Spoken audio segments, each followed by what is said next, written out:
As the CDC and U.S. government continue to push COVID vaccinations, children are now being approved for these experimental vaccines.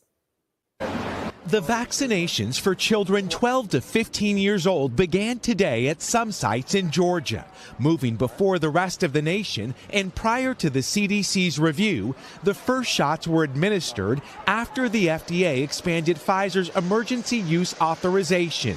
By Thursday, vaccination sites across the nation will likely start inoculating the nearly 17 million kids who qualify, giving them the same dose and the same two-shot regimen as adults. I'm really excited to be able to hang out with my friends now. I could not wait to get my children vaccinated. My dad passed away in December from COVID. With the vaccine 100% effective for children in the clinical trial, the vaccinations are the best shot, say experts, for a safe return to school, to summer camp, and for sleepovers. 13-year-old Caleb Chung took part in the trial. I'm really feeling hopeful and optimistic. Though the vaccine is nearly ready for mass use, hesitancy remains a problem. And today on Capitol Hill, senators said so is trust, blasting top health officials, saying the nation is losing confidence in their guidance. Joining us for more on this is our weekly contributor, Dr. Akili Muhammad. Greetings, sir. Greetings, ma'am. How are you? I'm great. Doctor, what are the potential risks in children versus adults when it comes to vaccines in general? Well, a child doesn't have the same capability to withstand negativity as an adult. It's called, kind of similar to any other capacity of something larger versus something smaller. The capacity to store toxins, the capacity to deal with challenges against the system are automatically going to be improved in an adult versus a child because of the maturity of the body.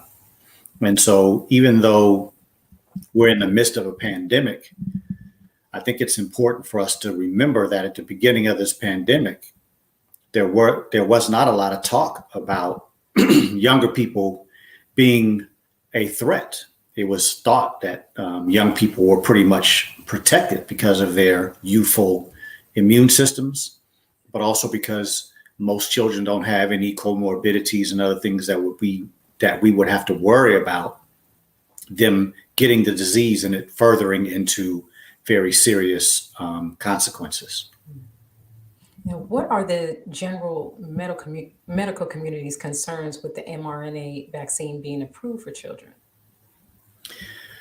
Well, I think one of the things that I always lean on is when we were evaluating the FDA emergency use authorization, there was a full day of so-called experts from around the country and around the world that were evaluating this vaccine. And all of the concern from the pediatric doctors or the doctors that did see children were that there weren't enough people in the younger numbers in the study for them to really be comfortable, even with the 16-year age that the vaccine was initially approved for. And so now that we're going even lower now, and the 12 to 15-year range has been accepted, many people that have children's best concerns in their forefront of their mind are thinking that we haven't had enough time. And the evidence from sites like VAERSite, the Vaccine Adverse Event Reporting System, which has in excess of 200,000 reports. And there's some estimates that this is less than 1% of the people that are having, or around 1% of the people that are having problems with these vaccines. And so if we have been inundated with this push for vaccines in this country and now around the world, but specifically in this country since December, and we're only seeing 1% of people reporting that they're having a problem, when we already have in excess of 200,000 people that are complaining that they were injured by this vaccine, Johnson & Johnson, Moderna, as well as Pfizer, then what are those numbers going to look like? As the report just mentioned, there's 17 million young children in that age range, 12 to 15, that qualify for this shot. And they are getting not a lower dose, as a younger person, probably a smaller person than most adults, but they're going to get the same dosing that adults are getting. My concern, and I think a lot of concern in the medical community, is that we're going to continue to see a lot of adverse effects, and potentially they could be even more extreme in the younger generation. Right. Now, speaking of adverse effects, recently you and I discussed the findings of blood clots. What concerns do you have for young girls in particular in regard to this COVID vaccine? Yes, well, one of the great concerns that is really, I would say, rampant in the medical community right now, emergency rooms, primary care physicians' offices, are that there are many young women and women in general that are having problems with these clots, but they're also having problems with their cycle. So if a young lady has had the Pfizer or Moderna shot and then she goes on her cycle afterwards, there are a lot of young people and a lot of women that are having problems with their cycle stopping. So let's say, for instance, that a person typically has a cycle 5 days to 7 days during their cycle of having to wear pads or tampons or whatever they use. There are people that are complaining that their number of pads have increased, the number of tampons have increased, the number of days that they're bleeding has increased, and many women are having uncontrolled bleeding. And then the most harrowing aspect of this is that I have heard a couple of reports that some physicians are suggesting that these young ladies get hysterectomies. So here you give somebody a shot that's supposed to improve their chances of surviving this pandemic. But we're starting to see around the country, like the New York Yankees and other entities, some happening up in the government in Washington, D.C., where there are people that are supposedly fully vaccinated, and there are sales of infections in vaccinated people. So we are watching a reality that people are getting vaccinated. They still have to social distance. They still have to wear their masks. They still have to be concerned about not only catching the infection, but spreading the infection.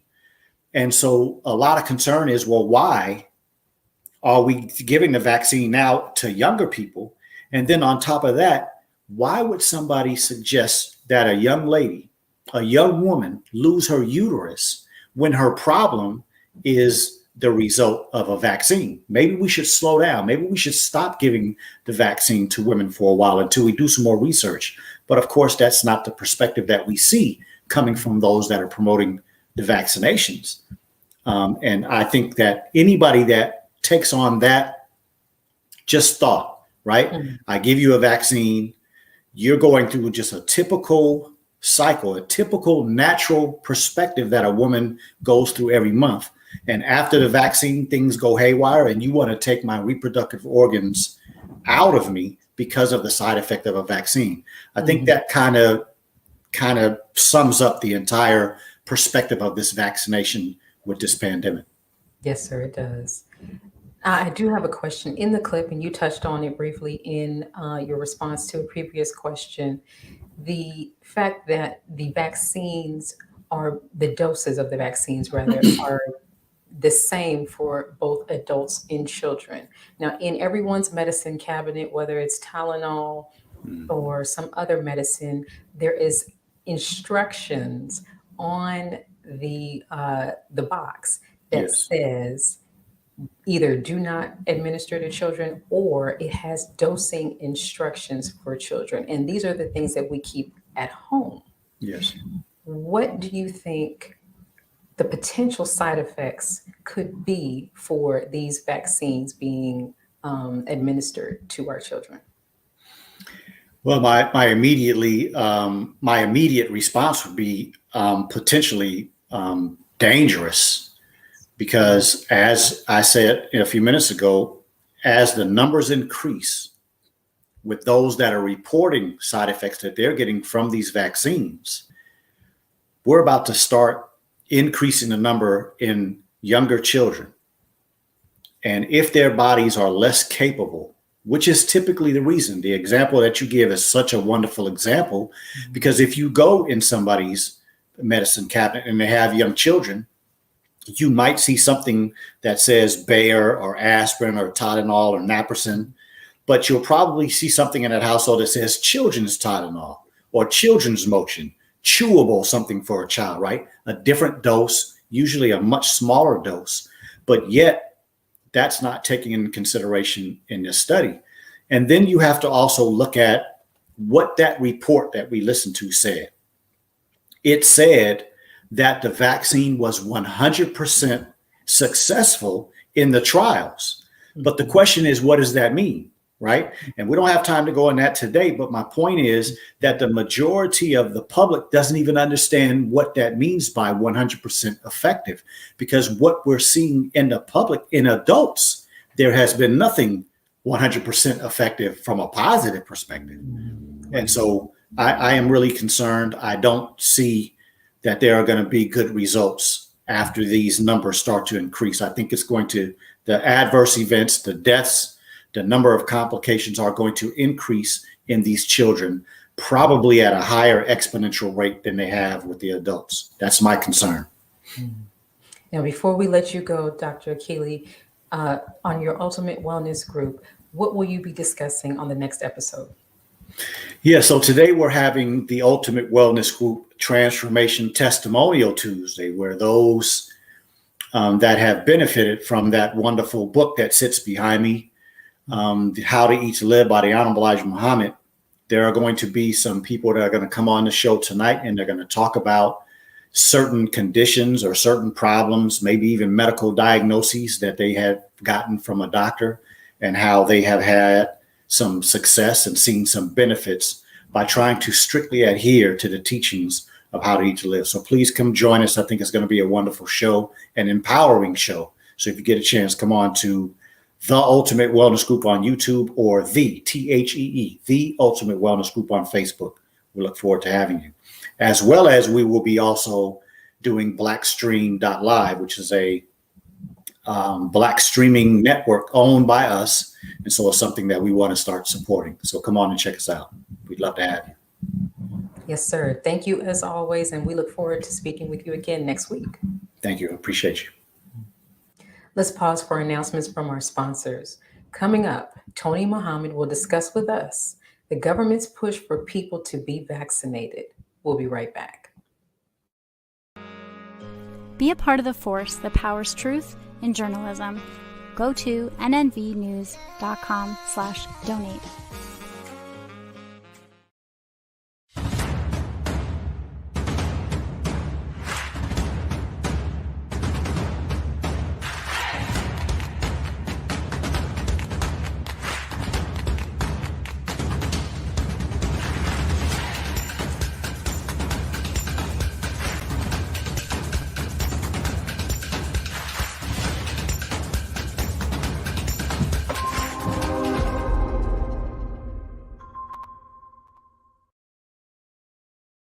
Worldwide, 24 hours a day, 7 days a week. Download the Final Call Radio app and take us everywhere. On your phone, on your computer, on your tablet, on Instagram, Facebook, and Twitter. You can also log on to finalcall.com and click the Listen Live button, or finalcallradio.com. Final Call Radio, the official voice of the Honorable Minister Louis Farrakhan and the Nation of Islam.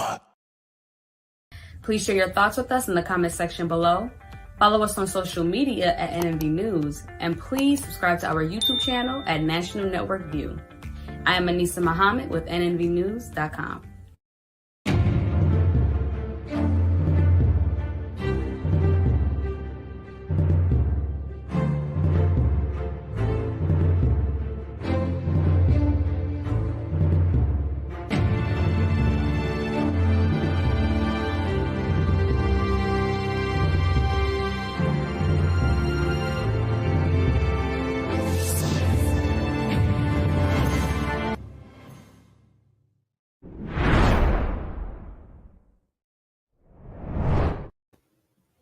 As the CDC and U.S. government lift mask mandates, people are speaking out about the change and the lack of concern for the public, students, and teachers. I think that people should have the right to choose what they believe. I definitely do not like wearing masks and feel like it's not the best for me. After expressing concerns about the mask mandate all year, Jameson's parents, Jim and Sharon, say they decided to file a lawsuit and injunction against the district. We have made the decision as a family to take it as far as we feel we need to take it. On Wednesday, the district started separating students who choose not to wear a mask from students who do. Yesterday, I got stopped in the hallway well before I made it to class, and pretty much just got put in the auditorium all day. Thursday was day 2 of the district placing students who don't wear a mask in other areas, like the auditorium and library. Joining us is Tony Muhammad. Greetings, sir. Greetings, my dear sister. How are you? Good, good. Thank Beautiful. you. Florida's Education Commissioner, Richard Cocaron, is asking school districts to make masks and face coverings to be voluntary. From your experience, is that a wise choice? No, it is not a wise choice, dear sister. And I'm going to veg you back off of what Dr. Akili mentioned earlier in the interview that you just did with him. Even if these children get vaccinated, which right now we're seeing even the case with the New York Yankees, as Dr. Akili mentioned, 9 players and staff members got vaccinated and they tested positive for COVID-19. And we see repeated cases all over the news in which even though the adults, we're talking about adults here, we're not talking about children, the adults get vaccinated and they're ending up with COVID themselves. And now when we have children coming into the classroom and now they have the choice, oh, well, if I want to, I could not wear my mask. And they could have COVID themselves. They could be vaccinated, but they could become spreaders of COVID. We also have many people that are asymptomatic who spread the virus. And so all of this is not safe right now. And educators have to do everything that they can. They need to huddle up together and be unified and take a stand on these kind of issues. What do the teachers' unions have to say about this proposed policy and about sending all students back to the classroom? In Florida, it's been pretty much only the unions that have been standing up for teachers and speaking out about the concerns of mixing up children, with too many children in certain classrooms with teachers. And there have been 2 bills that have been attempted to be passed in the Florida Senate and in the House to get rid of teachers' unions, along with the nurses' unions. It's pretty crazy. These are pretty much the only advocates for these 2 professions. Nurses, who are trying to keep us safe and keep themselves safe and keep people safe. And you're talking about educators who right now the education of children is suffering. And so we have to do everything that we can to safeguard the health of children and educators. Right now we have a teacher shortage here in Miami-Dade County and all over the state. And so what are we going to do with teachers one major problem that we're experiencing with educators, dear Sister Rosalind, I'm going to say this. Okay. We don't take care of ourselves very well. Many of us have preconditions. Many of us are overweight. You know, we eat a lot of junk food, a lot of comfort food because of the stress that we experience in the classroom. And so we're here going into the classroom with poor health, and we're dealing with children walking around without masks. Many of us being thrown into quarantine, in some cases several times. And then we have to ask ourselves the question, like, did I catch COVID? And we have to stay away from our family members. See, it's adding to a lot of the unnecessary stress that we're experiencing right now during this pandemic. And we have to really envision smaller learning communities, and do other things in schools and in school districts where our interaction with people and our interaction with among the students and with each other is limited, so that we could keep ourselves as safe as possible. Now, you mentioned just a moment ago something that has always seemed to have been a problem in many schools, which is classroom size. The teacher to student ratios have always, or seemingly always, have been large. With that being said, aside from COVID, what types of stressors, such as maybe academic performance, have you seen, new ones, I guess I should say, have you seen within the past year in regard to the quarantines and I guess as a result of all of this, COVID? The stressors are, a lot of children are in the state where they're stuck.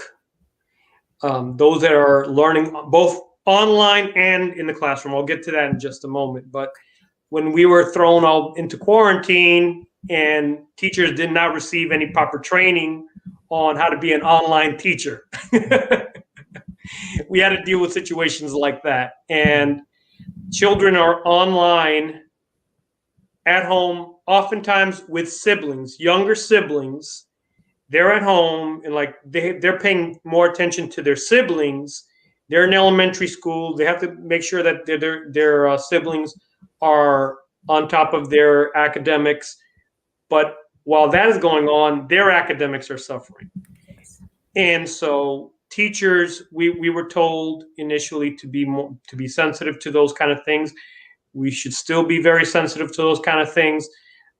As this pandemic has continued, they don't feel like themselves. And so we as teachers, we have to administer a lot of therapy and talk to them and make them feel comfortable. Just by the way that they're dressed, oftentimes, we could see that there are many issues that they're going through. Oftentimes they're wearing hoodies. It could be, here in Florida, it's hot right now, but they're wearing hoodies and with their masks and sometimes with scullies. They could be sweating, but they feel comfortable because they feel uncomfortable overall in the situation that they are in. And so as teachers, we have to do everything that we can to be sensitive to their needs right now. And by and large, get them to talk. I feel that as educators, oftentimes we talk to the children too much. Sometimes we got to take a pause and listen to them and see what they are going through so that we would know how to meet their needs. Good points. The Department of Education has mandated that all students go through testing. Has standardized testing served a true purpose under these circumstances? No, ma'am. I'll say no. And it hasn't for many years. Testing, and here we're talking about standardized testing, it's big business. I'm going to use one particular example in a former governor here in Florida, Jeb Bush, where it was very obvious that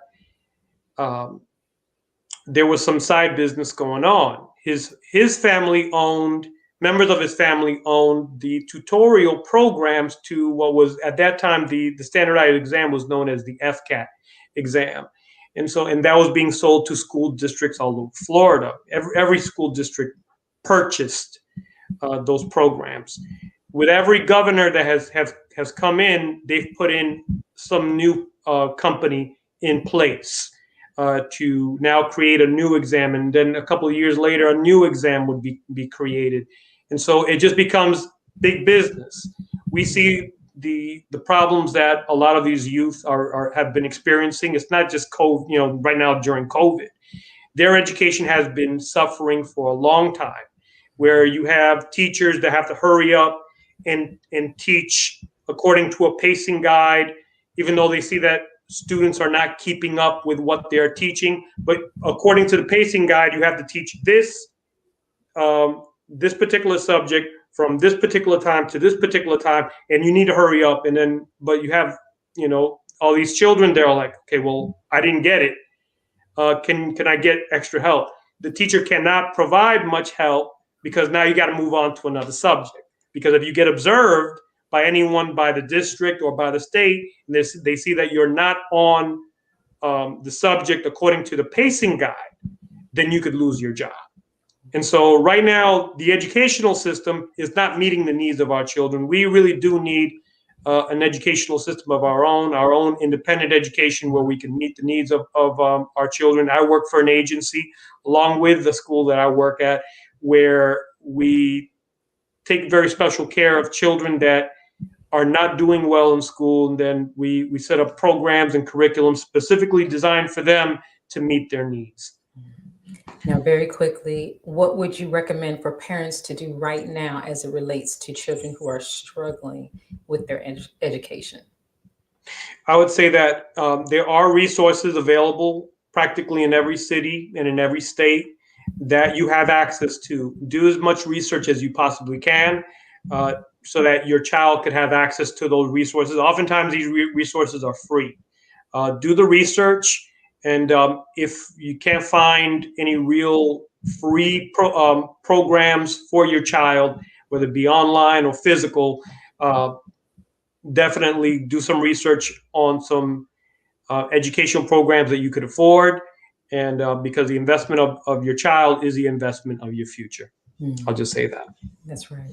Great points. Thank you so much for joining us. And I look forward to hearing more from you in a coming episode. Thank you. Thank you for having me, dear sister. Peace. Peace. Let's pause again for announcements from our sponsors. After the break, I will sit down with Lord Roka for an interview. We'll be right back. Be a part of the force that powers truth in journalism. Your support helps to combat false media. Cash App NNV News.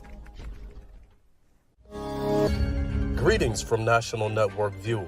This week's Final Call cover story headline memorializes the late, great DMX. Last week, DMX's life was celebrated at the Barclays Center in Brooklyn. Large crowds gathered to honor the legend.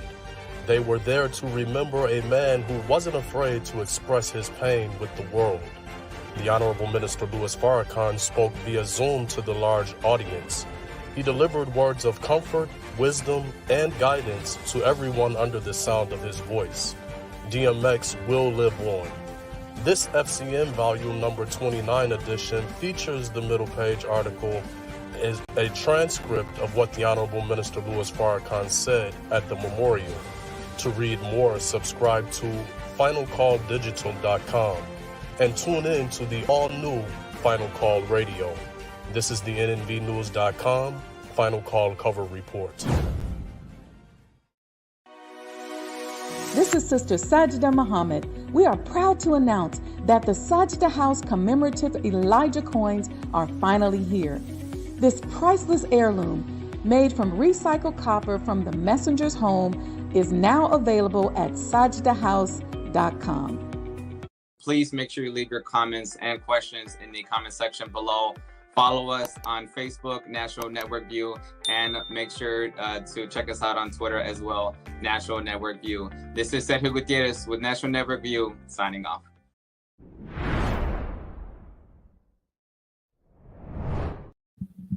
West Coast hip-hop artist, entrepreneur, and activist Lord Roka is up next. Let's take a look at what he's been doing in our communities. My name is Lord Roka, and I'm from South Central Los Angeles. My experience growing up in South Central was actually pretty good. You know, I had a beautiful childhood, a beautiful mother who raised me well. I am the oldest of 4 children. I had a great time in South Central Los Angeles. A lot of field trips, a lot of mentorship, a lot of sportsmanship. It was great for me. The greatest mentorship I had there was Layla Steinberg. She was Tupac's manager. She was hosting like these classes there at the studio. She would come and just teach people about the music industry, about writing, about becoming an artist. I remember I did a song, and she was having everybody play their songs at the studio, and I forgot how the record went, but I mentioned the word about being a thug. Yeah. And she stopped me. She was like, "Danny, do you know what thug means? Do you know what that means?" I'm like, "Nah, I just said it because it sounds good." Mm-hmm. She said, "You always want to look up words before you use them." And I was like, okay. And she taught me that, just always look up words and not say things just because they sound good. Always look up, what you're talking about. So Joining us is Lord Roka. Greetings, sir. Greetings. How you doing? Great, great. How are you? Great. Any significance to the song Chief Roka by the Lords of the Underground? No, What inspired the name? I, I actually got the name Lord Roka from a lecture from Abdul Malik, the Western Regional Minister, and on the West Coast. He explained what the word Lord meant, and he was telling me that Lord just means someone who's in authority over something. So I already was being called Raka. So I said, I just put Lord Raka together, and I'm authority. I'm just meaning that I'm in authority of my own creativity. So that's what Lord Raka means.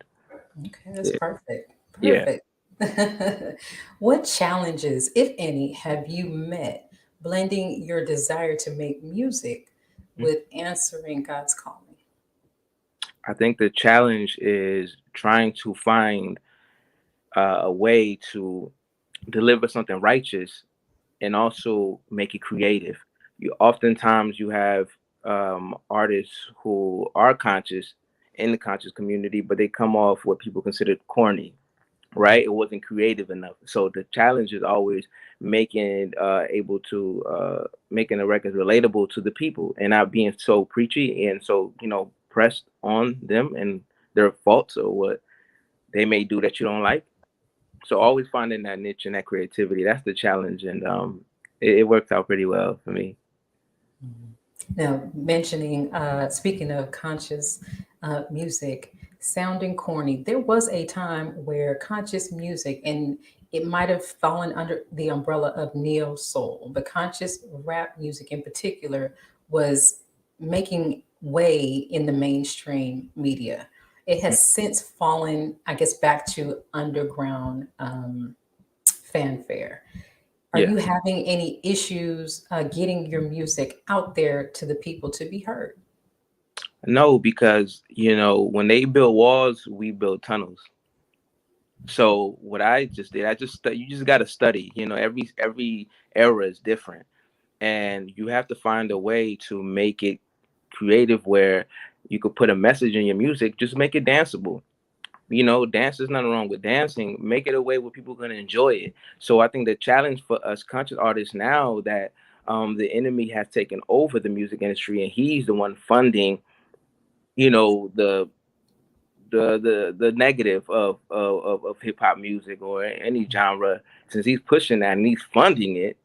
So it's not that the conscious community doesn't have the right message. We're just not funding our message enough. So we just take it, study it, and find a way to make it enjoyable. That's all it is. It's just we're not making it enjoyable enough, and that's a challenge for us. Good point. Now, you have your hand in quite a few things, one of which is Salam Nation. Can you talk to us about that? Yes, the beautiful rap group of Salam Nation. Salam Nation is a rap group that I formed back in 2012.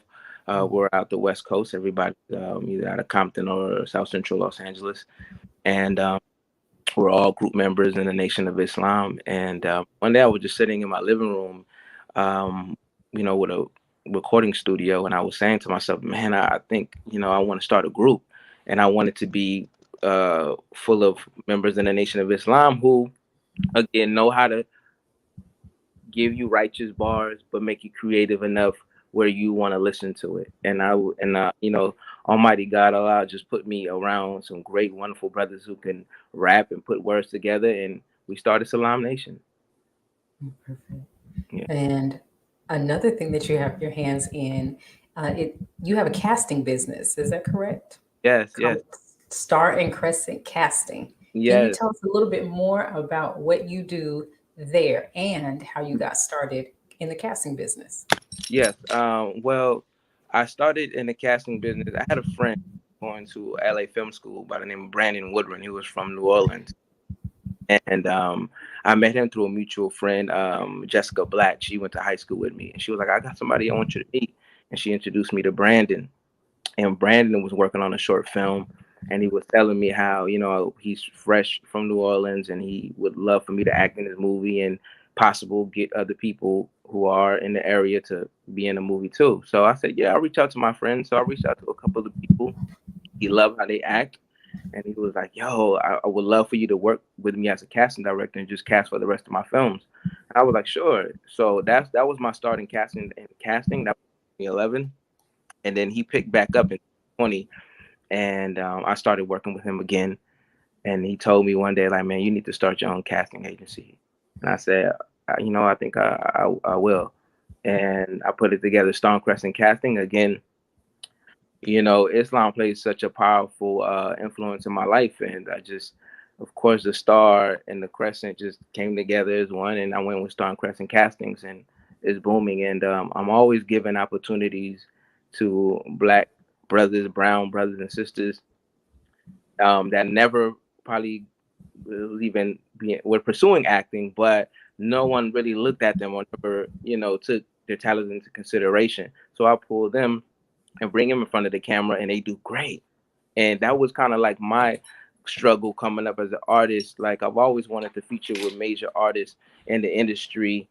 And some of them I know personally, some of them I grew up with them.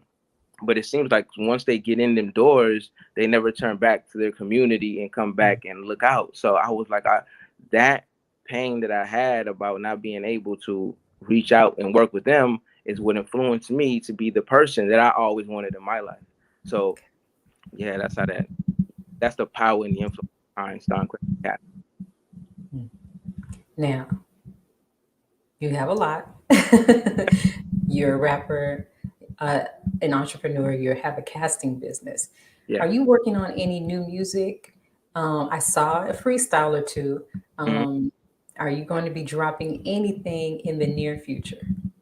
Right now I'm working with Salam Nation. We're working on dropping our EP. We have a fresh music video that drops this Friday, and our project will be out hopefully in the middle of next month. And that's what I'm working on now. But I'm heavily on movies right now. I just got booked to cast for 2 films. So I'm working.